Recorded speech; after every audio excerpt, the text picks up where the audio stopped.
ರಾಜ್ಯ ಕಾಂಗ್ರೆಸ್ ಬಿಕ್ಕಟ್ಟಿನ ಬಗ್ಗೆ ಸೋನಿಯಾ ಗಾಂಧಿಗೆ ಮಾಹಿತಿಯನ್ನು ಕೊಡಲಾಗಿದೆ. ಸೋನಿಯಾ ಗಾಂಧಿ ಅವರು ಮಧ್ಯಪ್ರವೇಶ ಮಾಡಬೇಕು ಅಂತ ಎಐಸಿಸಿ ಅಧ್ಯಕ್ಷ ಮಲ್ಲಿಕಾರ್ಜುನ ಖರ್ಗೆ ಮನವಿಯನ್ನ ಮಾಡಿಕೊಂಡಿದ್ದಾರೆ ಸೋನಿಯಾ ಗಾಂಧಿ ಅವರ ಬಳಿಯಲ್ಲಿ.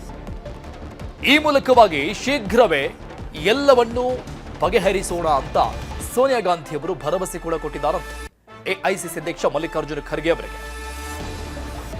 ರಾಜ್ಯ ಕಾಂಗ್ರೆಸ್ನ ಬಿಕ್ಕಟ್ಟಿನ ಬಗ್ಗೆ ಸೋನಿಯಾ ಗಾಂಧಿ ಅವರ ಭರವಸೆ. ರಾಜ್ಯ ಕಾಂಗ್ರೆಸ್ ಬಿಕ್ಕಟ್ಟಿನ ಬಗ್ಗೆ ಸೋನಿಯಾ ಗಾಂಧಿ ಅವರಿಗೆ ಮಾಹಿತಿ ಕೊಟ್ಟಿರುವುದು ಮಲ್ಲಿಕಾರ್ಜುನ ಖರ್ಗೆ. ಸೋನಿಯಾ ಗಾಂಧಿ ಮಧ್ಯಪ್ರವೇಶ ಮಾಡಬೇಕು ಅಂತ ಎಐಸಿಸಿ ಅಧ್ಯಕ್ಷರು ಮನವಿ ಮಾಡಿಕೊಂಡಿದ್ದಾರೆ. ಯಾಕಂದ್ರೆ ಬಗೆಹರಿತಾ ಇಲ್ಲ, ಹೀಗಾಗಿ ಶೀಘ್ರವೇ ಎಲ್ಲವನ್ನ ಬಗೆಹರಿಸೋಣ ಅಂತ ಸೋನಿಯಾ ಗಾಂಧಿ ಕೂಡ ಭರವಸೆ ಕೊಟ್ಟಿದ್ದಾರಂತೆ.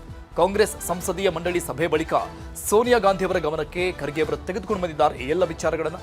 ನವೆಂಬರ್ 20ರ ಬಳಿಕ ಆಗಿರುವ ಎಲ್ಲ ಬೆಳವಣಿಗೆಗಳ ಬಗ್ಗೆ ಮಾಹಿತಿಯನ್ನು ಕೊಟ್ಟಿದ್ದಾರೆ ಖರ್ಗೆ. ಸಿಎಂ ಡಿಸಿಎಂ ಆಪ್ತರ ದೆಹಲಿ ಪ್ರವಾಸ, ಎಲ್ಲ ಚಟುವಟಿಕೆಗಳ ವಿವರಣೆಯನ್ನ ಕೊಟ್ಟಿದ್ದಾರೆ. ಹೈಕಮಾಂಡ್ ಸೂಚನೆಯಂತೆ ಸಿಎಂ ಡಿಸಿಎಂ ಬ್ರೇಕ್ಫಾಸ್ಟ್ ಮೀಟಿಂಗ್ ಕೂಡ ನಡೆಸಿರು. ಅದಾದ್ಮೇಲೆ ಜಂಟಿ ಪತ್ರಿಕಾಗೋಷ್ಠಿ ಮಾಡಿ ಒಗ್ಗಟ್ಟಿನ ಮಂತ್ರವನ್ನು ಕೂಡ ಸಾರಿ ಹೇಳಿದ್ರು, ಸಂದೇಶ ರವಾನೆ ಮಾಡಿದ್ರು. ಗೊಂದಲ ನಿವಾರಣೆಗೆ ತಾವು ಮಧ್ಯಪ್ರವೇಶ ಮಾಡಬೇಕು ಅಂತ ಮಲ್ಲಿಕಾರ್ಜುನ ಖರ್ಗೆ ಮನವಿಯನ್ನ ಮಾಡಿಕೊಂಡಿದ್ದಾರೆ. ಹೀಗಾಗಿ ಶೀಘ್ರವೇ ಪರಿಹರಿಸೋಣ ಅಂತ ಸೋನಿಯಾ ಗಾಂಧಿ ಭರವಸೆ ಕೊಟ್ಟಿದ್ದಾರಂತೆ. ಈ ಬಗ್ಗೆ ಡೀಟೇಲ್ಸ್ ಕೊಡ್ತಾರೆ ನಮ್ಮ ಪ್ರತಿನಿಧಿ ತಿಮ್ಮೇಗೌಡರು ಸಂಪರ್ಕದಲ್ಲಿದ್ದಾರೆ. ತಿಮ್ಮೇಗೌಡ್ರೆ, ಇದು ಅಂತ್ಯ ಅಂತ ಅಂದುಕೊಳ್ಳಬಹುದಾ ಅನ್ನುವಂಥ ಪ್ರಶ್ನಾರ್ಥಕ ಚಿಹ್ನೆ ನಮಗೂ ಕೂಡ ಕಾಡ್ತಾ ಇದೆ. ಇನ್ನೊಂದು ವಿಚಾರ, ಸೋನಿಯಾ ಗಾಂಧಿ ಅವರ ಮಧ್ಯಪ್ರವೇಶದಿಂದ ಎಲ್ಲವೂ ಕೂಡ ಸರಿ ಹೋಗುತ್ತಾ ಅನ್ನುವಂಥ ಪ್ರಶ್ನೆ. ಯಾಕಂದ್ರೆ ಸರ್ಕಾರ ಫಾರ್ಮ್ ಆಗುವಂಥ ಸಂದರ್ಭದಲ್ಲಿ ಡಿಕೆಶಿ ಅವರನ್ನ ಮನವೊಲಿಸಿದ್ದು ಸೋನಿಯಾ ಗಾಂಧಿ ಅವರೇ ಅನ್ನುವಂಥ ಚರ್ಚೆಗಳು ಆಗ್ಲೂ ಕೂಡ ಇತ್ತು, ಈಗಲೂ ಕೂಡ ಇದೆ. ಸೊ ಹಾಗಾಗಿ ಮತ್ತೆ ಡಿಕೆಶಿ ಅವರ ಮನವೊಲಿಕೆ ಆಗಬಹುದಾ? ಟೋಟಲಿ ಅಂತ್ಯ ಅಂತ ಹಾಡಬಹುದಾ? ಬಹುತೇಕ ಅಂತ್ಯ ಅಂತಾನೆ ಹೇಳಲಾಗ್ತಾ ಇದೆ ಅರುಣ್. ಯಾಕಂತ ಹೇಳಿದ್ರೆ ಎಐಸಿಸಿ ಅಧಿನಾಯಕಿ ಅಂದ್ರೆ ಸೋನಿಯಾ ಗಾಂಧಿ ಅವರು. ಇದೀಗ ಸೋನಿಯಾ ಗಾಂಧಿ ಅವರ ಅಂಗಳಕ್ಕೆ ಈ ಒಂದು ಕಾಂಗ್ರೆಸ್ನ ನಾಯಕತ್ವ ಬಿಕ್ಕಟ್ಟಿನ ಚೆಂಡು ಹೋಗಿರ್ತಕ್ಕಂಥ ಹಿನ್ನೆಲೆಯಲ್ಲಿ ಸಹಜವಾಗಿ ಅಲ್ಲೊಂದು ತೀರ್ಮಾನ ಆಗುವಂತ ಒಂದು ಅನಿವಾರ್ಯ ಪರಿಸ್ಥಿತಿ ಎದುರಾಗಿರ್ತಕ್ಕಂಥದ್ದು. ಯಾಕಂತ ಹೇಳಿದ್ರೆ ಒಂದ್ ಕಡೆಯಾಗಿ ಸಿಎಂ ಮತ್ತೊಂದ್ ಕಡೆಗೆ ಡಿಸಿಎಂ ಉಭಯ ನಾಯಕರಿಬ್ಬರು ಕೂಡ ಬಿಗಿಪಟ್ಟನ್ನು ಹಿಡಿದಿರ್ತಕ್ಕಂಥ ಹಿನ್ನೆಲೆಯಲ್ಲಿ ಎಐಸಿಸಿ ನಾಯಕರ ಸೂಚನೆ ಮೇರೆಗೆ ಅನಿವಾರ್ಯವಾಗಿ ಮೇಲ್ನೋಟಕ್ಕೆ ಒಗ್ಗಟ್ಟು ಪ್ರದರ್ಶನವನ್ನು ಮಾಡಿದ್ದಾರೆ. ಆದ್ರೂ ಕೂಡ ಒಗ್ಗಟ್ಟು ಪ್ರದರ್ಶನದ ಬಳಿಕವೂ ಕೂಡ ಮಾರ್ಮಿಕವಾದಂತ ಹೇಳಿಕೆಗಳು, ಪರಸ್ಪರವಾಗಿ ಆಂತರಿಕವಾಗಿ ಕಚ್ಚಾಟ ಇನ್ನೂ ಕೂಡ ನಿಂತಿಲ್ಲ.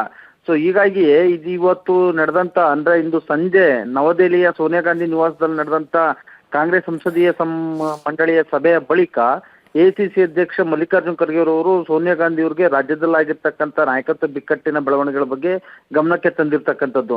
ಅಂದ್ರೆ ಸಿಎಂ ಸಿದ್ದರಾಮಯ್ಯನವರು ಮತ್ತೆ ಡಿಸಿಎಂ ಡಿಕೆ ಶಿವಕುಮಾರ್ ನಡುವೆ ನಡೆದಿದೆ ಎನ್ನಲಾದಂತ ಒಂದು ಅಧಿಕಾರ ಹಸ್ತಾಂತರದ ಒಪ್ಪಂದ ಏನಿದೆ, ಆ ಒಪ್ಪಂದದ ಬಗ್ಗೆನೂ ಕೂಡ ಗಮನಕ್ಕೆ ತಂದಿರ್ತಕ್ಕಂಥದ್ದು. ಈ ಹಿನ್ನೆಲೆಯಲ್ಲಿ ಎದುರಾಗಿರ್ತಕ್ಕಂಥ ಜಟಾಪಟಿಗಳು, ಒಂದ್ ಕಡೆಯಾಗಿ ಸಿಎಂ ಸಿದ್ದರಾಮಯ್ಯನವರ ಪರವಾಗಿ ಅಹಿಂದ ವರ್ಗ, ಮತ್ತೊಂದು ಕಡೆಯಾಗಿ ಡಿಸಿಎಂ ಡಿಕೆ ಶಿವಕುಮಾರ್ ಪರವಾಗಿ ಒಕ್ಕಲಿಗ ಸಮುದಾಯಗಳು ನಿಂತಿರ್ತಕ್ಕಂಥ ಹಿನ್ನೆಲೆಯಲ್ಲಿ ಈ ಒಂದು ಸಮುದಾಯಗಳ ಜಟಾಪಟಿ, ಮತ್ತೊಂದು ಕಡೆಯಾಗಿ ಈ ಒಂದು ನಾಯಕತ್ವ ಗೊಂದಲದಿಂದ ಆಗಿರ್ತಕ್ಕಂಥ ಪಕ್ಷದ ಮೇಲಾಗಿರ್ತಕ್ಕಂಥ ಪರಿಣಾಮಗಳ ಬಗ್ಗೆನೂ ಕೂಡ ಸೋನಿಯಾ ಗಾಂಧಿ ಅವ್ರ ಜೊತೆ ಸುಮಾರು 45 ನಿಮಿಷಗಳ ಕಾಲ ಈ ಒಂದು ಚರ್ಚೆಯನ್ನು ಕೂಡ ನಡೆಸಿರ್ತಕ್ಕಂಥದ್ದು. ಈ ಸಂದರ್ಭದಲ್ಲಿ ಯಾರ್ಯಾರಿದ್ರು ಅಂದ್ರೆ ರಾಹುಲ್ ಗಾಂಧಿ, ಕೆ.ಸಿ. ವೇಣುಗೋಪಾಲ್, ಮತ್ತೊಂದು ಕಡೆಗೆ ಜಯರಾಮ್ ರಮೇಶ್ ಸೇರಿದಂತೆ ಹಲವು ಪ್ರಮುಖ ನಾಯಕರು ಕೂಡ ಇದ್ರು ಅಂತ ಹೇಳಲಾಗ್ತಾ ಇರುವಂತದ್ದು.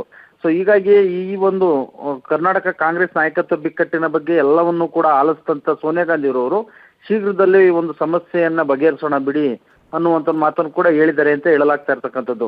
ಅಂತಿಮವಾಗಿ ಸಂಸತ್ ಅಧಿವೇಶನಕ್ಕೂ ಮುನ್ನ ಈ ಒಂದು ಕಾಂಗ್ರೆಸ್ ನಾಯಕತ್ವ ಬಿಕ್ಕಟ್ಟಿಗೆ ತೆರೆ ಎಳಿತಾರೆ ಅನ್ನುವಂಥ ಒಂದು ನಿರೀಕ್ಷೆ ಇತ್ತು.